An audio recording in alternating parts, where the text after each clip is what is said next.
Testamento mais antigo de Levi. Fragmento aramaico. A paz e toda a satisfação das primícias dos frutos da terra, tudo para alimentação e domínio. Espada, luta, guerra, massacre, carência, raiva, assassínio, fome. Às vezes deves comer, outras vezes jejuar, ora trabalhar, ora descansar, ora dormir, ora foge o sono das tuas pálpebras. Em verdade, como é que ele te fez maior do que todos? Como é que eu te concedo o grande bem de uma paz eterna? 2 semanas se passaram, quando então me recuperei do meu sono. E eu disse, esta visão é semelhante à outra. Muito me admirei, porque inteira a visão relacionava-se com a anterior. Mas tudo isso guardei em meu coração, e nada disse a ninguém.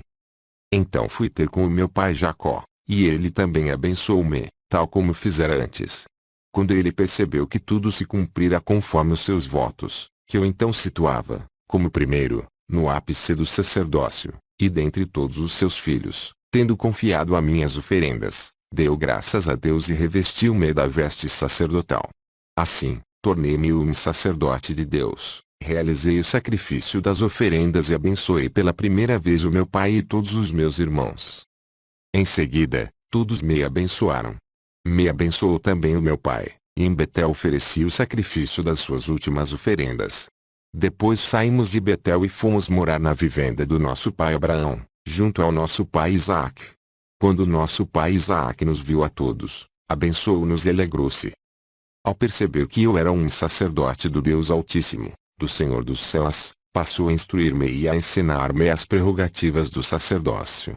Dizia-me, meu filho Levi, defende-te de toda contaminação e pecado. Os teus direitos são maiores do que os de toda a carne.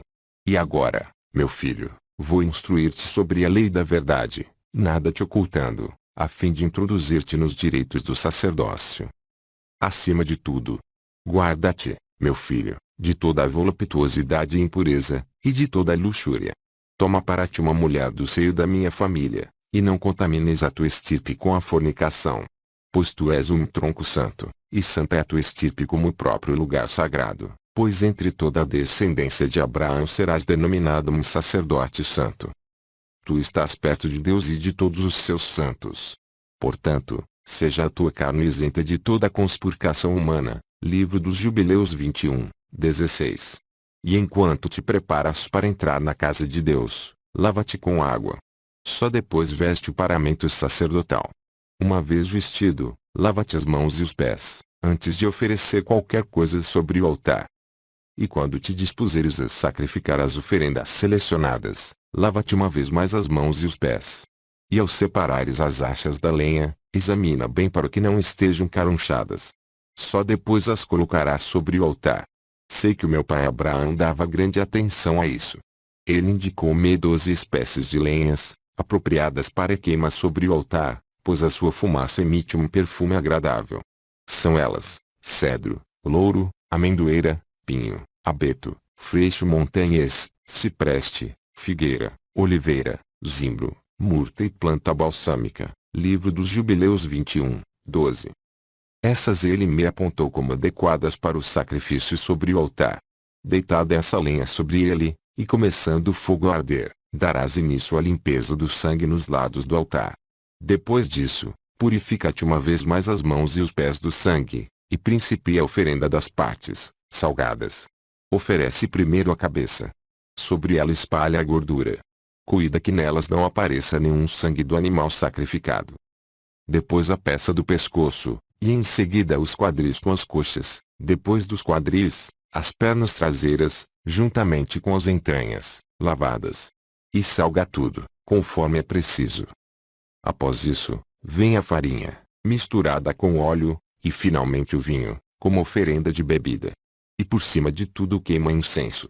Sejam todos os teus atos realizados na mais perfeita ordem, e que todas as tuas oferendas sejam agradáveis, como doce aroma diante do Altíssimo Deus.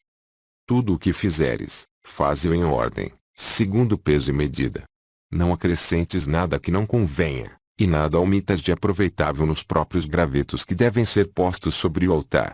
Pois um boi grande precisa de lenha de 1 talento de peso. Se for sacrificada apenas a gordura, bastam 6 mines, sendo um bezerro a ser sacrificado. Fragmento grego. E para o segundo boi, 50 minis, se for apenas para a gordura, 5 minis. E para um boi grande, 40 minis. Se for sacrificado um carneiro, ou um bode, 30 minis, e pela gordura, 3 minis. Para um cordeiro ou um cabrito, 20 minis, para a gordura, 2 minis. Para um cordeiro de 1 ano e sem mancha, ou para um cabritinho, 15 minis, para a gordura, meio mini. Espalha sal sobre a carne do boi grande e sacrifica-o sobre o altar. Uma medida é suficiente para o boi. Se ainda sobrar sal, salga com ele o couro. E para o segundo boi, toma 5 cestos. Para o novilho, a metade. Para o carneiro a metade, e assim também para o bode. Para o cordeiro e o cabritinho, 1/3. E correspondente quantidade de farinha. Para o boi grande, para o segundo boi, e para o novilho, uma medida de farinha. Para o carneiro e o bode, 2/3, para o cordeiro e o cabritinho, 1/3. E óleo correspondente. 1/4 de medida para o boi, misturado com farinha. Para o carneiro, 1/6, para o cordeiro, 1/8. E também vinho, para oferenda de bebida, na mesma quantidade do óleo para o boi, para o carneiro e para o cabritinho. Coloca 6 sequeis de incenso para o touro, a metade disso para o carneiro, e 1/3 parte para o cabritinho. E tudo deve ser misturado com farinha. Quando ela não for espalhada sobre a gordura, faze queimar sobre esta 2 sequeis de incenso. 1/3 de uma medida corresponde a 1/3 de efá. 2 partes de bate e o peso de 1 mini correspondem a 50 sequeis. A 4ª parte de 1 shekel é 1 peso. O shekel corresponde a cerca de 16 tênis de igual peso. Agora, meu filho, presta atenção às minhas palavras. Obedece ao meu mandamento. Por toda a tua vida não permitas que as minhas palavras desapareçam do teu coração. Pois tu és um sacerdote santo do Senhor. Todos os teus descendentes serão sacerdotes. Ordena a todos os teus filhos que se comportem da maneira como eu te ensinei. Foi essa a conduta que me foi ensinada pelo meu pai Abraão, e que mandou transmitir aos meus filhos. Meu filho, alegro-me que foste escolhido para o sacerdócio sagrado e que te cabe oferecer sacrifícios ao Senhor Altíssimo, na forma que lhe convém. Ao ofereceres ao Senhor um sacrifício de qualquer espécie de carne, toma a correspondente quantidade de lenha, segundo te instruí. Utiliza também sal, farinha, vinho e incenso, para todo animal.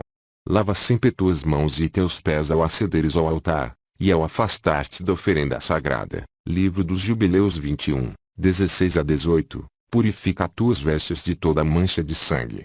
E não deites fogo ao sacrifício no mesmo dia. Purifica constantemente mãos e pés de toda carne, para que não mostres em ti nenhum vestígio de sangue. Pois o sangue é a vida na carne. Quando preparares em casa alguma carne para comer, cobre primeiro com terra o seu sangue, antes de consumi-la. E de forma alguma deverás aproveitar o sangue, pois foi assim que me ordenou meu pai Abraão, e foi assim que ele encontrou escrito no livro de Noé sobre o sangue. Meu dileto filho, digo-te, tu serás amado pelo teu pai, e és santo diante do Senhor Altíssimo. E gozarás da profunda consideração de todos os teus irmãos. Por meio da tua estirpe haverá bênção sobre a terra, e ela será inscrita no livro Memória da Vida, para todo sempre. O teu nome e o nome da tua estirpe jamais serão apagados. A tua estirpe, meu filho Levi, será bendita sobre a terra pelas gerações de todos os tempos.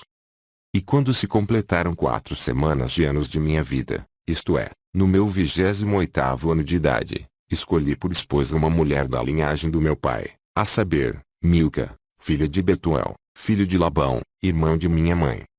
Ela concebeu e gerou meu primogênito, a quem pus o nome de Jessum, pois eu dizia que os meus descendentes estabelecer-se-iam na terra em que nasci. Nós éramos estranhos naquela terra. E eu vi na minha visão que o menino e toda a sua descendência seriam excluídos do sacerdócio. À ocasião do seu nascimento, eu tinha 30 anos de idade, ele nasceu no 10º mês, ao pôr do sol. E ela concebeu uma vez mais, e deu à luz no tempo certo para as mulheres, e dei ao menino o nome de Coate. Fragmento aramaico. Eu vi que tudo se reunia ao seu redor, pois ele haveria de ser sumo sacerdote em Israel. Ele nasceu no meu 34º ano de idade, no 1º dia do 1º mês, ao nascer do sol.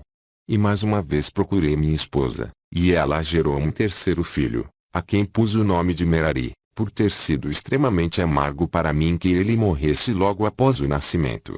Foi muito duro para mim, porque ele queria morrer, enquanto eu suplicava e rezava por ele. Tudo isso causou-me profunda tristeza.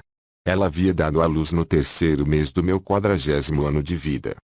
Deitei de novo com minha mulher, que concebeu e deu à luz uma filha, a quem pus o nome de Lochebed, pois eu disse, nascida para honrar-me, nascida para glorificar-me em Israel. Deu à luz quando eu tinha 46 anos de idade, no primeiro dia do 7º mês após a nossa chegada ao Egito. No 16º ano, fomos ao Egito. Aos meus filhos foram dadas por esposas filhas dos meus irmãos. Os filhos de Gerson chamaram-se Libnai e Simei, os filhos de Coate Araram, Izá, Hebron e Uziel, os filhos de Merari Mahli e Musai. Aram casou-se com minha filha Lochebed, quando eu contava 94 anos de idade. Quando ele nasceu, chamei-o Arão, pois eu disse naquele momento, este menino tirará o povo do Egito. Por isso ele foi chamado o povo enaltecido. Ele e minha filha Lochebed nasceram no mesmo dia. Eu tinha 18 anos quando fui morar em Canaã, aos 19, golpeei e exterminei os autores da violação. Aos 19 anos tornei-me sacerdote, e aos 28 casei-me. 48 anos eu tinha quando nos transferimos para o Egito, e lá morei por 79 anos. Minha vida inteira alcançou 127 anos, chegando a ver a terceira geração dos meus filhos, antes da minha morte. No 118º ano da minha vida, isto é, no ano da morte do meu irmão José, chamei os meus filhos e netos, e comecei a transmitir-lhes tudo o que eu guardava no meu coração. Dizia-lhes, escutai a palavra do vosso pai Levi, e obedecei aos mandamentos de Deus, que é digno de todo louvor. Indico-vos a vossa obrigação, meus filhos, e mostro-vos a verdade, meus amados. Deixai que a verdade seja a substância dos vossos atos, e permitir que a retidão habite sempre em vós. A verdade abençoada será sua colheita. Quem semeia o bem, colherá o bem. Quem semeia o mal, terá de volta o fruto dessa semente. Ensinai aos vossos filhos o livro da sabedoria. Deixai, meus filhos, que a sabedoria se encarne em vós, para que seja perpétua a vossa honra. A sabedoria é uma honra para aquele que aprende, quem a despreza será igualmente desprezado. Considerai, meus filhos, o meu irmão José, que instruiu e deu lições de sabedoria através da Escritura. Em qualquer cidade ou região ele não será um estranho, e não se parecerá com um forasteiro, pois todos lhe prestam honra e desejam aprender a sua sabedoria. Numerosos são os seus amigos, e grandes aqueles que o saúdam. Fazem-no assentar-se no lugar de honra, para ouvirem as suas palavras de sabedoria. A sabedoria constitui um tesouro grande e honroso, um tesouro precioso para aqueles que o herdam. Quando reis fortes e numerosos povos atacam, trazendo inimigos, cavaleiros e carros, subjugando cidades e campos, e saqueando tudo que neles existe, não conseguirão pilhar os tesouros da sabedoria, nem descobrir os seus segredos. Fim.